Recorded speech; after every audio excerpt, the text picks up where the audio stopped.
Riyadh, Reuters. Saudi Arabia's government has arranged to seize more than $100 billion through financial settlements with businessmen and officials detained in its crackdown on corruption, the Attorney General said on Tuesday. The announcement appeared to represent a political victory for Crown Prince Mohammed bin Salman, who launched the purge last November and predicted at the time that it would net about $100 billion in settlements. Dozens of top officials and businessmen were detained in the crackdown, many of them confined and interrogated at Riyadh's opulent Ritz-Carlton hotel. Well over 100 detainees are believed to have been released.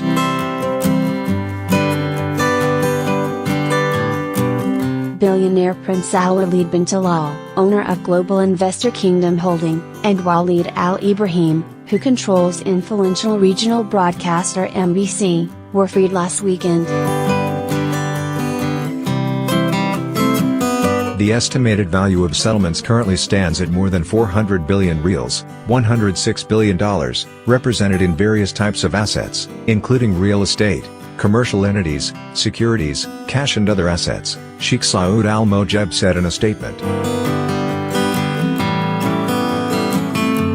The huge sum, if it is successfully recovered, would be a big financial boost for the government, which has seen its finances strained by low oil prices.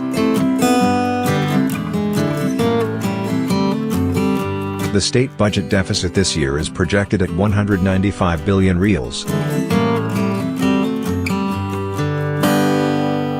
In total, the investigation subpoenaed 381 people, some of whom testified or provided evidence, Mojeb said, adding that 56 people had not reached settlements and were still in custody, down from 95 early last week.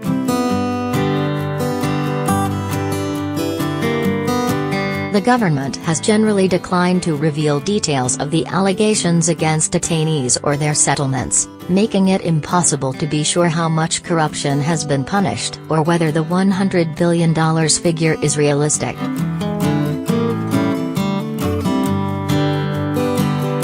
The only settlement disclosed so far was a deal by senior Prince Mohammed bin Abdullah to pay more than $1 billion, according to Saudi officials. Mohammed was once seen as a leading contender for the throne, so his detention fueled suspicion among foreign diplomats there might be political motives behind the purge. Although officials said both Prince Al-Walid and Ibrahim reached financial settlements after admitting unspecified violations, Prince Al-Walid continued to insist publicly he was innocent, while NBC said Ibrahim had been fully exonerated. Economy Minister Mohammed Al-Tuwaijri told CNN this month that most assets seized in the purge were illiquid, such as real estate and structured financial instruments. That suggested the government may not have gained large sums of cash to spend. In another sign that the investigation was winding down, a Saudi official told Reuters on Tuesday that all detainees had now left the Ritz-Carlton. The hotel, where the cheapest room costs $650 a night, is to reopen to the public in mid-February. Some detainees are believed to have been moved from the hotel to prison after refusing to admit wrongdoing and reach financial settlements. They may stand trial. Bankers in the Gulf said the secrecy of the crackdown had unsettled the business community and could weigh on the willingness of local and foreign businesses to invest.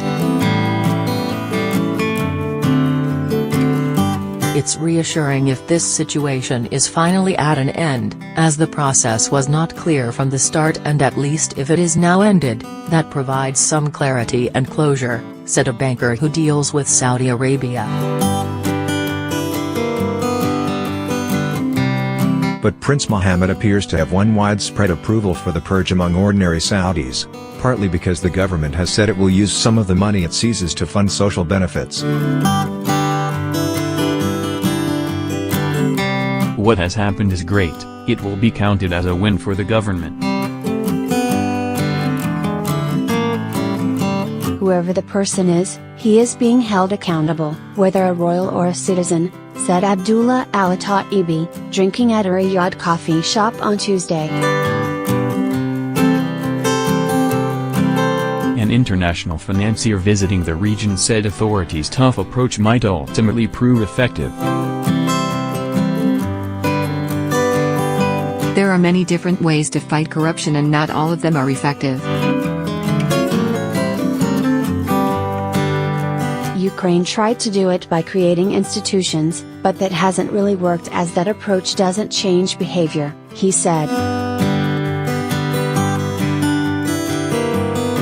Saudi's approach stands a better chance of being effective as it's more direct.